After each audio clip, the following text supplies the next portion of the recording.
우리가 지난주에는 이제 여러분들과 함께 첫째인에 대해서 배웠죠. 우리가 그 맨 마지막에 그 5장 후반에 보니까는 그 봉인되어진 것을 뗄 자가 없어서 크게 울었죠. 그때에 어린 양 예수께서 오셔서 첫째인을 떼십니다. 첫째인을 떼실 때에 누가 나오죠?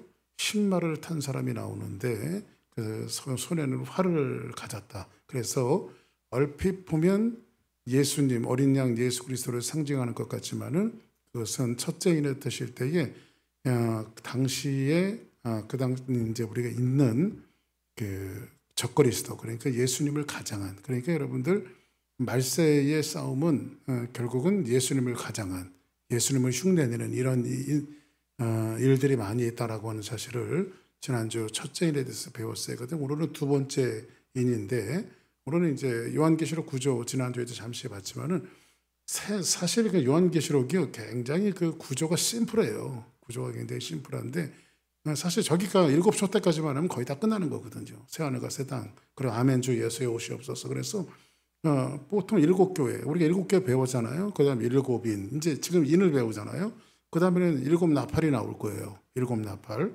그리고 또 7대접이 나오고, 그 다음 7촛대. 이렇게 나오고, 나오면요. 그냥 아멘 주 예수의 옷이 없어서. 그렇게 요한계시록이 끝나게 돼 있어요.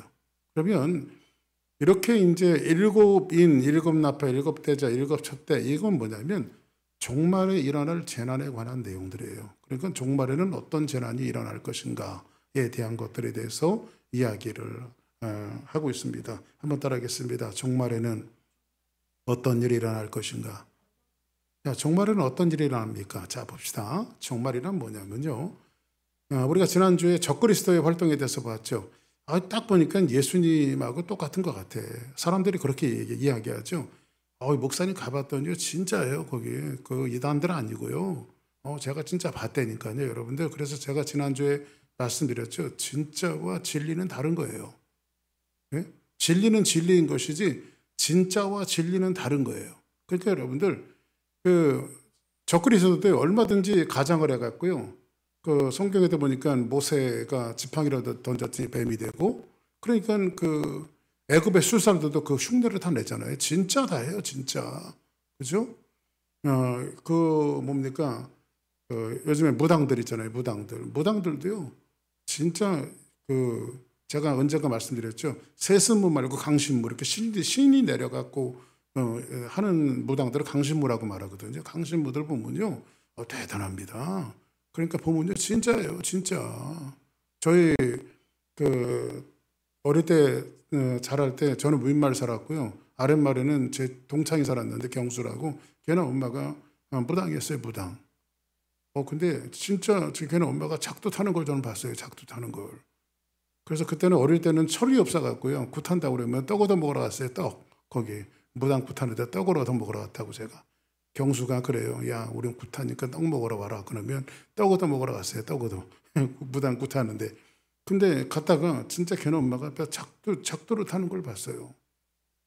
그래 아주 그냥 아주 무섭습니다. 그래 무당들. 그런데 종말은 뭐냐면, 종말은 적그리스도의 활동, 이 적그리스도의 활동이 어디를 통해서 나타나냐면요, 문화를 통해서, 정치를 통해서, 신앙을 통해서. 그러니까 이 적그리스도는요, 이 문화를 통해서도 와요. 그리고 정치력을 갖고도 와요. 그리고 여기에 제일 중요한 건 신앙을 통해서 와요. 그래서 주변에 이게 예수 그리스도를 가장한 적그리스도의 출현들이 많이 있는데 진짜 같아요. 제일 무서운 이단들이 제가 늘 말씀드리죠. 성경만 갖고 하는 이단들 진짜 무섭습니다. 여러분들 지방교회라고 있어요. 지방교회는 위트니스리, 그리고 워치만 사상을 받아들여갖고 위트니스리를 하는 신학 사상을 하는 건데, 이 사람들은요, 그 사람들 성경은 킹제임스 버전이에요. 그 성경만 갖고 하는데요, 멀쩡한 목사님이 여기서 목회하시다가 멀쩡한 목사님이 한국을 가셨어요. 그런데 어떻게 지방교회를 나가게 되셔갖고요, 지방교회 목사님을 한번 이렇게 모시고 파사드나 있을 때 그 교회를 방문한 적이 있어요. 멀쩡한 목사님이, 저 침례교 목사님인데. 응? 그런데 이제 같이 오신 목사님 그 인사를 하는데 찜이 목사님이 교회 어느 교단이십니까? 보통 우리 교단 같은 거 물어보잖아요. 침례교면 침례교, 장로교면 장로교, 감리교면 감리교 이렇게 물어보는데 뭐 대답을 뚜렷하게 안 하시는 거예요. 그래가지고 나중에 보니까 지방교회 목사님이고 이 침례교 목사님이 한국에 갔다가 거기에 빠져갖고 그 교회를 다니고 있는 거예요. 목사님이 같이 공동사역을 하고 있는 거예요. 응? 그래가지고 얼마나 제가 거기서 또 이렇게 점잖은 체면에 내가 요절을 좀 내놓기는 요절을 좀 낼까 그러다 저보다 어른이라 그 멀쩡한 목사님들도요. 멀쩡한 목사님들도 어디에 빠지든 지방교회 그 성경만 갖고 하는 그런 교회에 빠져갖고요. 예? 그러니까 그 목사님 그래 이게 맞다는 거예요. 이게. 예? 그러면서 저한테 그러더라고요. 목사님 내가 가보니까 이거 진짜입니다. 그러는 거예요. 그래서 제가 그때도 똑같이 얘기했습니다. 목사님 진짜와 진리는 다르죠? 내가 그랬어요. 진짜는 목사님이 진짜고요. 진리는 또 다른 영역입니다. 그랬어요. 진리가 진짜는 아니에요, 여러분들. 그냥 진리는 진리일 뿐이에요. 그래서 예수님께서 뭐라고 말하죠? 내가 꼭 길이요, 진리요, 생명이니. 할렐루야. 그리고 진짜가 진리가 될 수는 없어요. 그리고 우리 눈에 가시적인 눈으로 봐갖고요.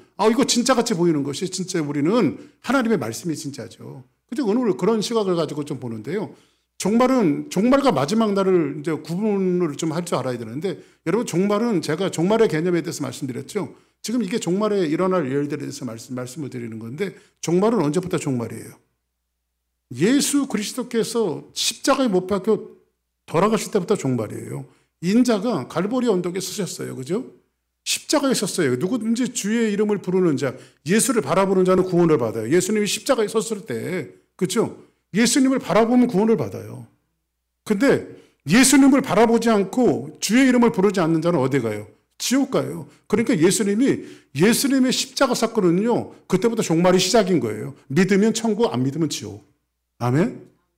그러니까 종말의 개념은 예수님이 십자가에 못 박힌 그 순간서부터 종말이란 말이에요.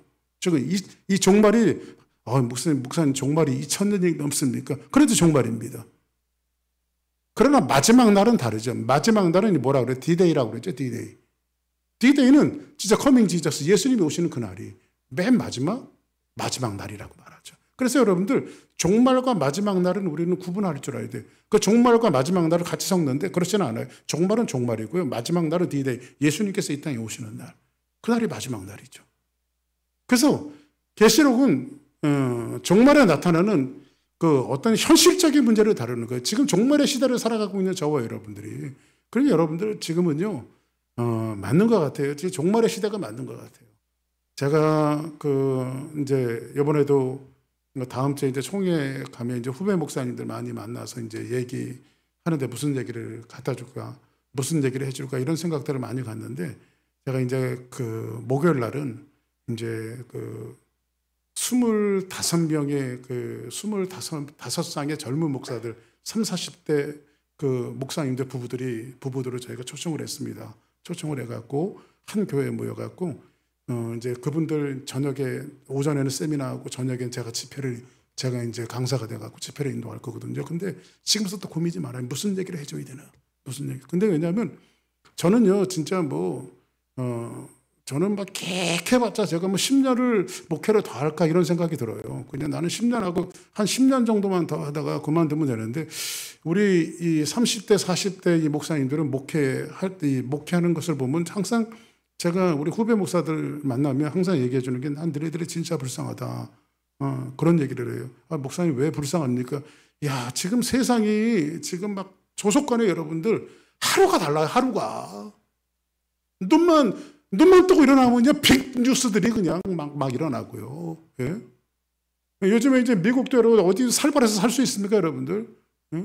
요즘에는요, 이미그레이션에서 문 두드린데 집에 와서 문을 두드려갖고 불법절에다가 색출해내고, 뭐 그런 것뿐만 아니라, 자, 그러면 하여튼간 제가 이제 너무 나가면 안 되니까 적그리스도의 활동은요, 문화와 정치와 신앙 이런 등에서 나타나는데 이 요한계시록을 여러분들이 잘 배우면요, 이 종말에 나타나는 이런 일들에서 현실적인 삶을 우리가 어떻게 이겨낼 수 있는가에 대한 것들을 성경 이야기하고 있습니다. 자, 그러면 계시록은 재난의 말씀의 시작은 일곱 인을 뗄 때마다, 일곱 인을 때 하나하나 인을 뗄 때마다 말세가 되면 어떤 재난이 임할 것이고, 그죠? 어떤 재난이 임할 것이고, 이걸 우리가 요한계시록을 통해서 미리 듣고 공부해서 오늘이라고 하는 현실을 우리가 좀 견고하게 만들어가는 거예요. 견고하게. 그것이 요한계시록의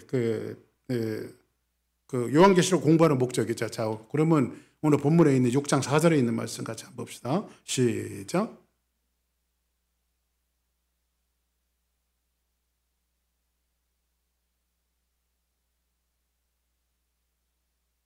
자, 그럼 어린 양이 둘째 인을 떼셨어요. 첫째 인은 이제 지난주에 뗐고, 오늘은 이제 어린 양이 둘째 인을 떼셨는데, 둘째 인을 떼실 때에 이에 다른 붉은 말이 나오더라 이렇게 말합니다. 여기 이제 지난주에는 무슨 말이 나왔어요? 흰말, 그죠? 근데 오늘은 이제 붉은 말이 나왔어요. 여러분들 혹시 붉은 말을 본 적 있습니까? 저는 아무리 봐도 붉은 말을 본 적이 없는 것 같아요. 근데 이 붉은 말이요, 어디에 나오냐면요, 스가랴서에 나와요. 스가랴에 보니까는 어떤 분이 붉은 말을 타고 나와요.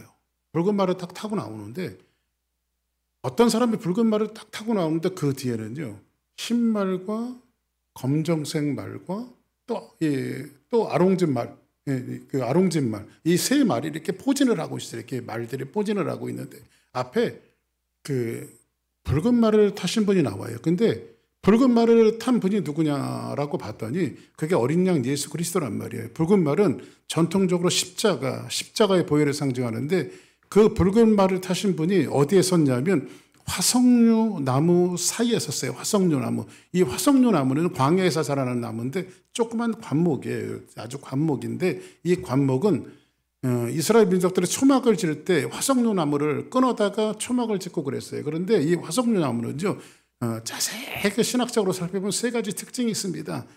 첫 번째 특징은 뭐냐면 1년에 한 번씩 하얀 꽃을 펴요. 하얀 꽃.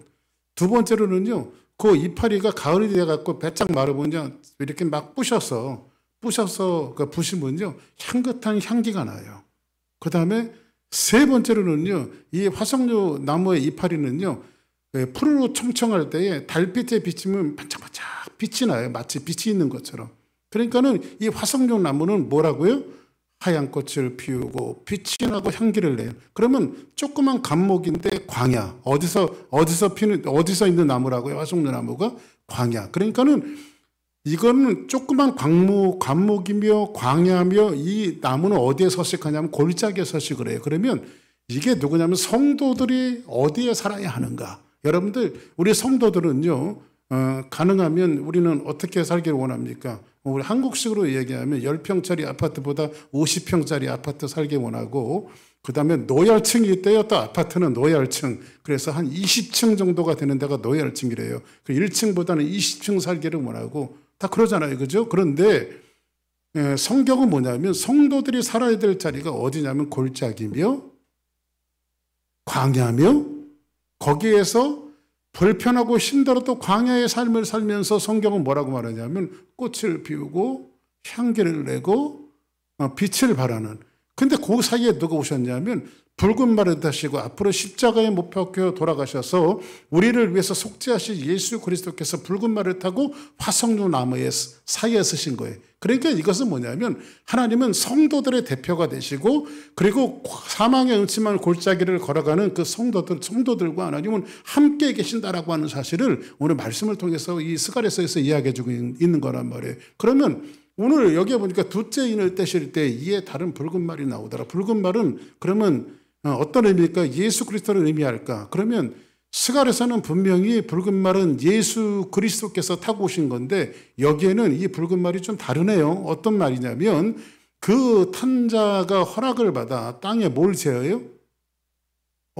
화평을 제하여 버리고 서로 죽이게 하고 또 큰 칼을 받았더라. 이렇게 말합니다. 그죠? 자, 그럼 봅시다. 붉은 말이 나오는데 내가 저걸 하진 않았는데 왜 저 노란 게 있을까요? 자, 한번 봅시다. 붉은 말은요, 성경 그 정서상 붉다라고 하는 것은 피를 의미하는데, 오늘 여기 붉은 말을 탄 자의 역할은요, 아까 성경을 보니까 뭐라고 말해요? 화평을 제하는 역할, 그죠? 자, 보세요. 붉은 말을 탄 사람들은 뭐예요? 화평을 제하여버리고, 또 뭐예요? 두 번째로는 서로 죽이고. 이 사람이 뭘 가졌어요? 큰 칼을 가졌어요. 자, 그러면 요 밑에가 저게 그런 말입니다. 화평을 제하여 버리면 땡땡만 남는다. 자, 뭘까요? 화평이 없어지면 땡땡만 남는다. 뭐가 남을까요? 응? 화평이 제거해 버렸어요. 그러면 뭐만 남을까요? 응? 뭐가 남을 것 같아요? 화평이 사라지면 뭐만 남을 것 같아요? 지금 붉은 말을 탄 자가 와갖고 화평을 걷어버리잖아요. 그죠? 화평을 제어해버리면 화평이 없는 자리에 뭐가 남을까요? 전쟁. 예. 그렇죠. 전쟁. 같은 의미인데, 전쟁이에요, 전쟁. 그러니까 다른 말로 분쟁이죠, 분쟁. 자, 그러면 전쟁과 다른 말로 얘기해서 분쟁만, 화평이, 여러분들 보세요. 제가 언젠가도 한번 말씀드렸나요? 화평이라고 하는 것이 벼화자에다가 입구자 쓰잖아요. 근데 평등평자를 쓰잖아요. 이렇게 평등평자. 그죠? 그러면 벼화자 곡식을 입구자가 있으면 곡식을 입에다가 평등하게 나눠줘야, 공평하게 나눠줘야 이 땅에 화평이 온다는 거예요. 한문풀이식, 한문풀이식을 하면. 그러니까는 우리 그러잖아요. 애들한테도 이렇게 뭐 맛있는 거 줄 때 골고루 나눠줘야지. 누구는 5개 주고 누구는 3개 주면 애들끼리 싸움 붙이는 거야, 그게. 그렇죠? 공평하게 나눠줘야지. 그럼 화평이라고 하는 것은 입에다가 곡식을 골고루 나눠줄 때의 화평이 있거든요. 그러면 근데 이 붉은 말 탄자가 와서 화평을 걷어버렸어요. 서로 죽이게 해요. 그러니까 화평을 거둔 자리에 뭐만 남아요? 분쟁이 남아요. 자, 그러면 질문합니다. 분쟁은 좋은 것일까요? 나쁜 것일까요? 전쟁과 분쟁.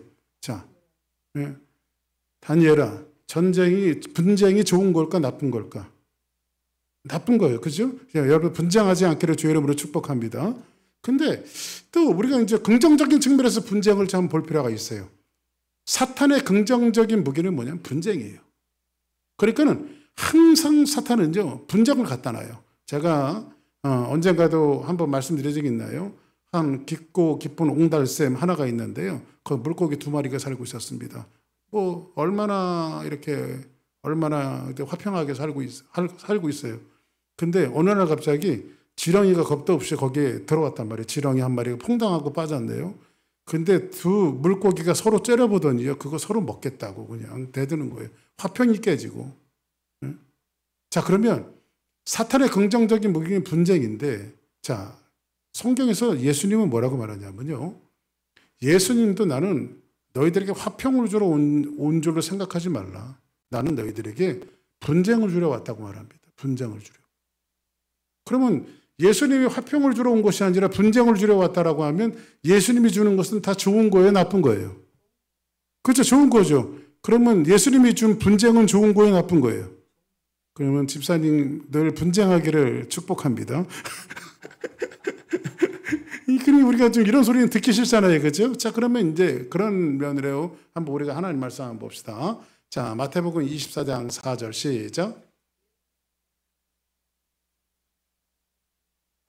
너희가 사람의 미혹을 받지 않도록 주의하라. 많은 사람이 내 이름으로 와서 이르되 나는 그리스도라 하여 많은 사람을 미혹하리라. 그죠? 그 자칭 그리스도라고 하는 사람들이 와서 미혹하리라. 한국에도 자칭 내가 예수라고 하는 사람이 50명이 넘어요. 지금도 50명. 응? 자, 그 다음에 6절 시작.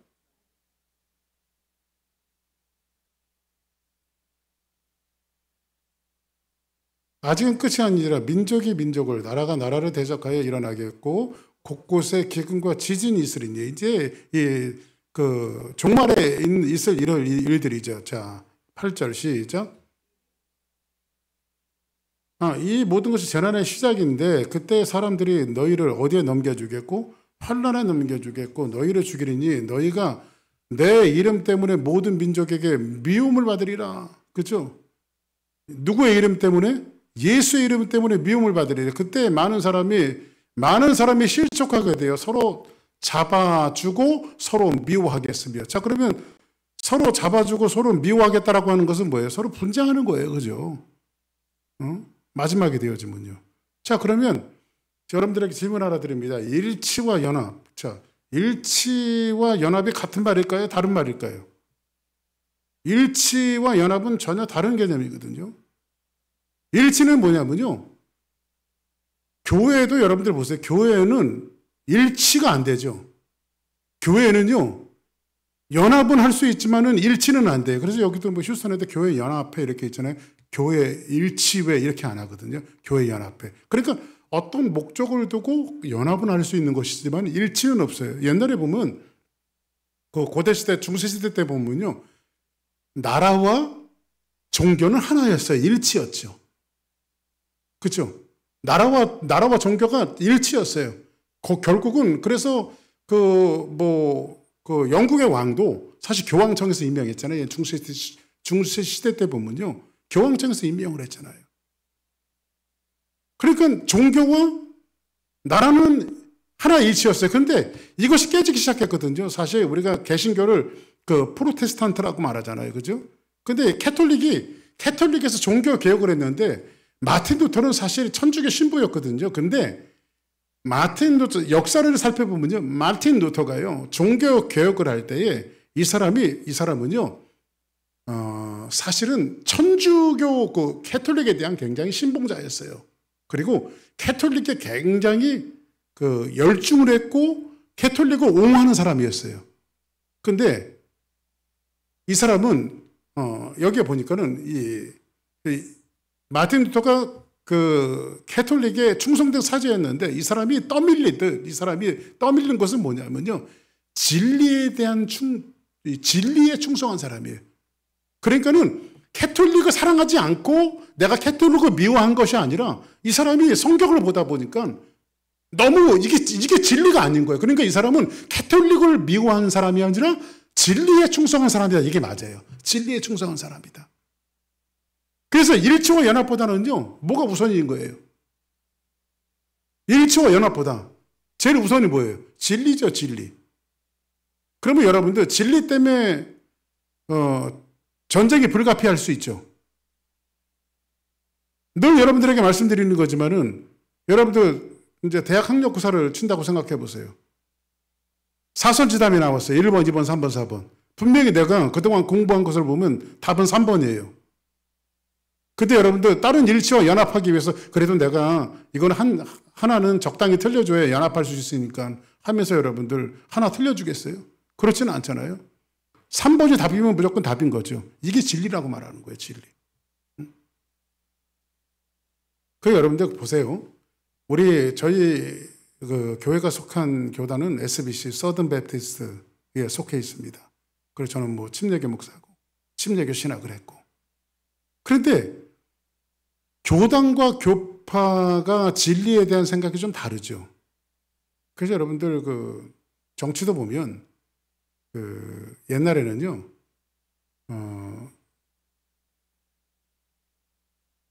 정치와 종교가 하나였어요. 중세시대 때는 정치와 종교가 하나였어요. 근데 이 진리의 싸움을 싸우다 보니까 이제 정치와 종교가 나눠지기 시작했거든요.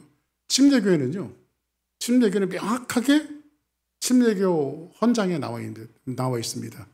침례교는요, 정치와 종교는 분리입니다. 침례교는 정치와 종교는 분리해요. 그 정치에 참여해서도 안 되고, 색깔은 갖고 자기 성향이라고 하는 것을 이야기하는 것이 아니라 정치와 종교가 분리되게 돼 있어요. 그러면 감리교도 있고 장로교도 있고, 그럼 예를 들어서 감리교는 감독 정치를 하잖아요. 장로교는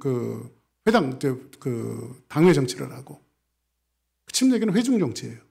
각각 성경을 보는 눈들이 다 다르거든요. 근데 이것은 정치에 관한 문제지 진리에 대한 문제는 아니에요. 근데 이것에 따라서 조금씩 좀 다르잖아요. 그죠? 응? 요즘에 이렇게 사람들이 신학을 이렇게 잘못 해석하면서 요즘에 두드러지게 사실은 그 베레아 아카데미에서 많이 파생되어서 난 역균형적인 교단들이 있는데, 베레아 아카 김기동 목사가 낳은 그 베레아 아카데미에서 낳은 역균형적인 교단들이 있는데, 그것이 유광수 다락방이고요. 예? 그 다음에 인터콥 그 제바울이고요. 여기서 다 역균형적인 그런 신학 사상들이 나타난 거예요. 근데 이 사람들이 고집하는 게 뭐냐면요. 보편적인 것을 다 맞다라고 인정하지 않고 자기께 맞다라는 거예요. 자기께. 그래서 온 교회가 일어나서 이제 컴플레인을 하니까는 우리도 받아들인다. 겉으로는 이야기하지만 내부적으로는 그 사람들 받아들이지 않습니다. 뭐 WCC 이런 것들도 다 마찬가지고. 네? 그러니까 이런 것들 때문에 여러분들 보세요. 이거는 여러분들 보세요. 우리가 연합과 일치를 하기 위해서 우리가 다른 것과 함께 슬쩍 섞여줘야 됩니까? 섞여지지 말아야 합니까? 그렇죠. 이건 진리의 문제예요. 그러니까 진짜가 중요해요? 진리가 더 중요해요? 진리가 중요한 거죠. 그러니까 종말이 되어지면 가장 두드러지는 현상이 뭐냐면 진리에 대한 충성 자체가 우선시돼야 된다는 거예요. 진리에 대한 충성 자체가. 자, 그럼 10장, 마태복음 10장 34절 보겠습니다. 시작.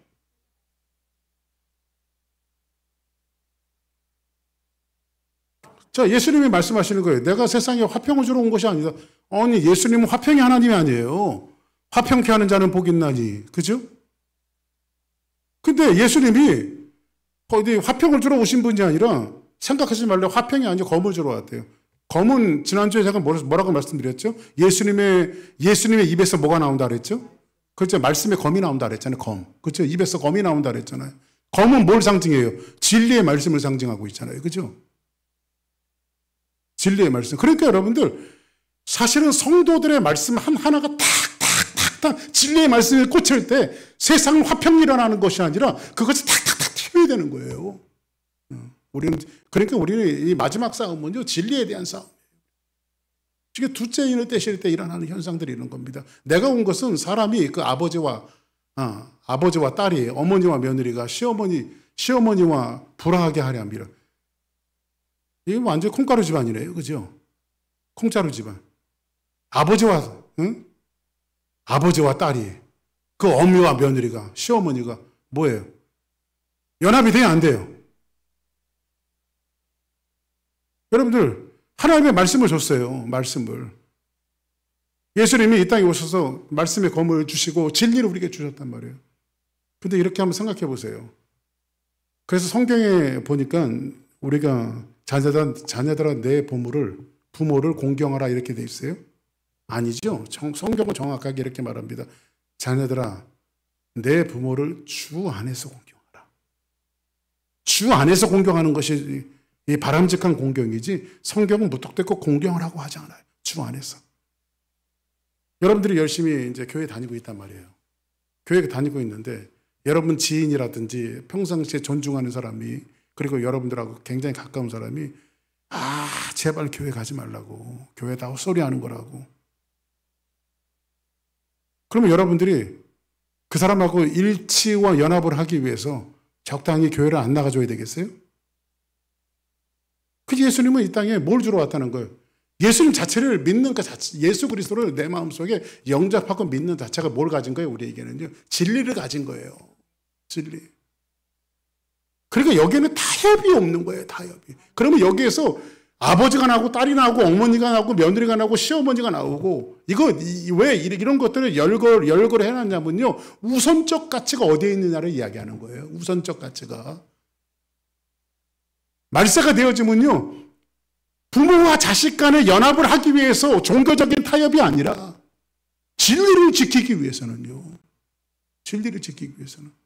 지금 제 동기 목사님이 이봉관 목사님이라고 인천에서 목회하시는 분이 있는데 그 목사님이 그 고등학교 때 자기가 이제 학생부 다니다가 예수님을 영접하고 성령 체험을 한 거예요. 그리고 대학 다니면서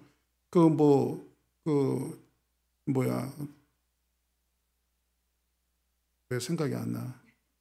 대학생 성교회 가고 막 그런 그 운동을 하고 그리고 자기가 하나님 앞에 헌신한 거예요. 근데 얘가 대학을 졸업하고 아버지한테 아주 효도하는 아들이 될 줄 알았더니 신학교로 와버린 거예요. 그거 저하고 동기거든요. 아버지하고 의절했어요. 아버지가 집에서 내쫓아버렸어요. 근데 저한테 울면서 그러는 거예요. 자기는 하나님이 나를 부르심이 너무 확신하고 내가 부득불 하나님의 말씀을 증거하는 것이 하나님 내게 주신 사명이고 나한테 그러는 거예요. 그때 전사 때인데 박 전사. 나는 정말 하나님의 말씀을 증거해야 돼. 하나님이 나를 그렇게 부르셨어. 지금 인천에서 목회 잘하고 있거든요. 정말 구령의 열정을 가지고. 그 목사님은요.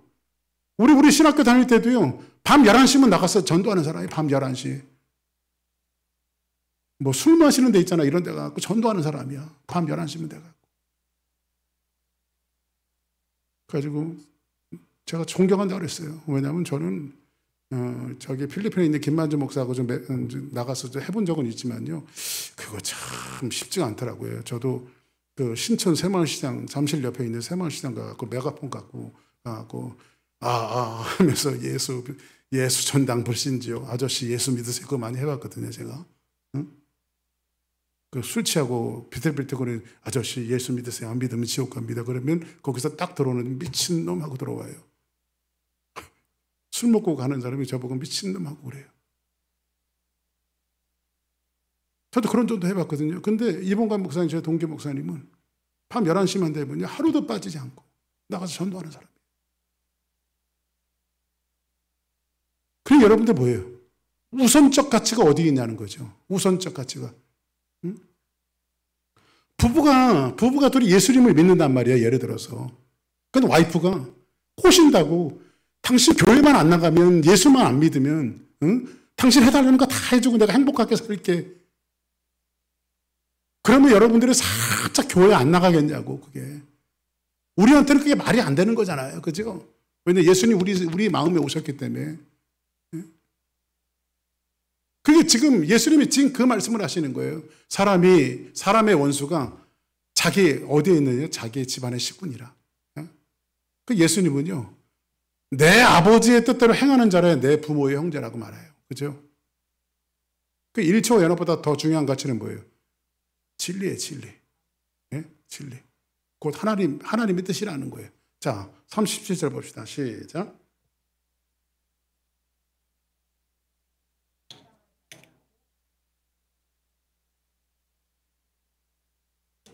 그렇죠. 여기도 가장 사랑하는 가족의 구조를 이야기하잖아요. 또 자기 십자가를 지고 나를 따르지 않는 자도 내게 합당하지 아니하고 자기 목숨을 얻는 자는 잃을 것이요 나를 위하여 자기 목숨을 잃는 자는 얻을 것이라. 그리고 여러분들 신앙생활에 우선순위가 어디 있다는 거예요. 한번 따라합시다. 신앙생활의 우선순위는 그렇다고 또 이 얘기를 들으니까 오늘부터 우리 가족도 뭐고 다 팽개치고 이제 남 필요 없다. 이걸 얘기하는 게 아니라 오늘 둘째 일을 뜨실 때 이 진리적 가치가 얼마나 중요한가. 말세가 되어지면 진리를 왜곡하는 일들이 많은데 이 진리적 가치가 얼마나 중요한가를 이야기하고 있어요. 자, 디모데후서 3장 1절 시작.